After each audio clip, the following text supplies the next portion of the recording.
Welcome back to MUSUBI Kitchen. I'm Shino. Today we're making dorayaki, one of Japan's most iconic traditional sweets. While they may look like pancakes, the real charm of dorayaki is its unique texture, a springy elasticity that bounces back when pressed, and an incredibly moist, creamy softness. Have you ever watched the Japanese anime Doraemon? Doraemon's favorite food is dorayaki, and it is my favorite too. So today, I'll be introducing two varieties, the classic tsubuan, which is a red bean paste, and the visually delightful whipped cream. I'll also share some essential tips for achieving that professional, perfect golden brown finish using a home griddle. First, let's look at the ingredients. For the batter, we'll need eggs, sugar, honey, mirin, cake flour, and baking powder. For the fillings, I've prepared plenty of crushed red bean paste, or tsubuan, and fresh heavy cream. Before we start the batter, let's prepare the fillings. Since we're making two types today, let's start by making the whipped cream. Let's mix the red bean paste with the whipped cream ahead of time. This ensures a mellow, harmonious flavor that melts perfectly into the cake later on. Now, let's make the batter.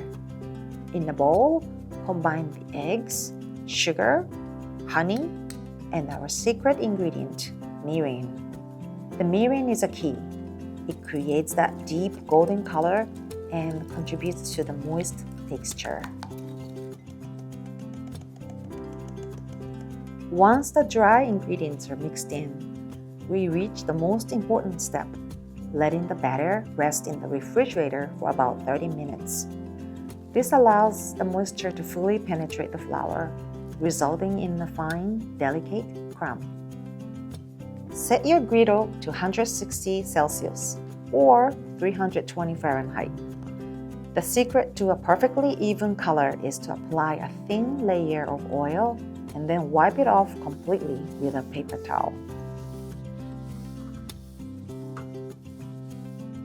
Drop the batter from a high point into a single spot to form a clean circle.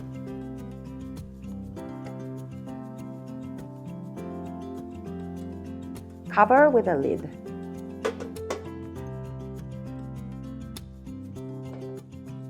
Once you see small bubbles appearing on the surface,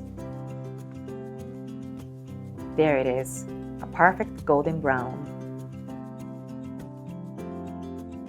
As soon as they're cooked, wrap them loosely in plastic wrap while they're still hot. Steaming them with their own residual heat is what creates that signature springy texture. Once the cakes have cooled completely, it's finally time to put together. First is the classic tsubuan. Place a generous amount of red bean paste in the center and gently sandwich it with another cake.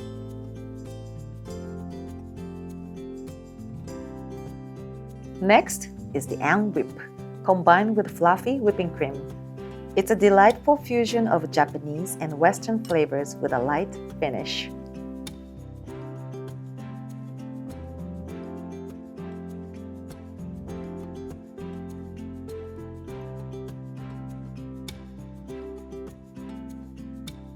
The plate I'm using for this dorayaki today is the ash glaze footed rectangle dinner plate. It has a serene and modern presence that evokes the essence of wabi-sabi. Simply having this piece on your table transforms an ordinary tea time into a truly special moment. Now, let's try some!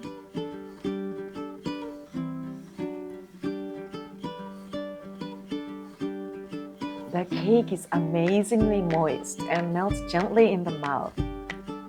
The combination of the fillings and the honey-scented batter is simply perfect. It pairs wonderfully with green tea, of course, but it's also lovely with coffee or tea. I hope you find your own favorite combination. If you like this video, please give it a like and subscribe to the channel.